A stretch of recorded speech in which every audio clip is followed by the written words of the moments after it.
好在我拼命咁護住塊面，咁個英俊嘅相貌亦得以保存。今晚就揾機會向佢來表白，看你個秋香對我動情，動情。哎，邊個打我？係我風華絕代賣人經驗嘅石榴。係你？我同你無冤無仇。我打㗎。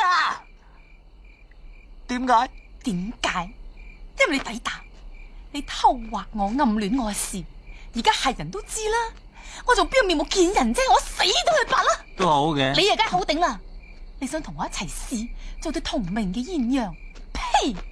我都冇話接受你嘅愛。細佬姐你誤會啦，其實我對你就如同對我自己親生阿媽一樣咁尊重。阿媽，你居然愛上自己個媽！天啊！呢咁大逆不道、喪盡天良嘅事，實在太刺激啦！未試過噶，我有少少緊張啊！快啲啊！唉，細佬姐你癲咗咩你噶？咪再多講啊！做啦，唔好因為我係嬌花而驚住我，全力啦！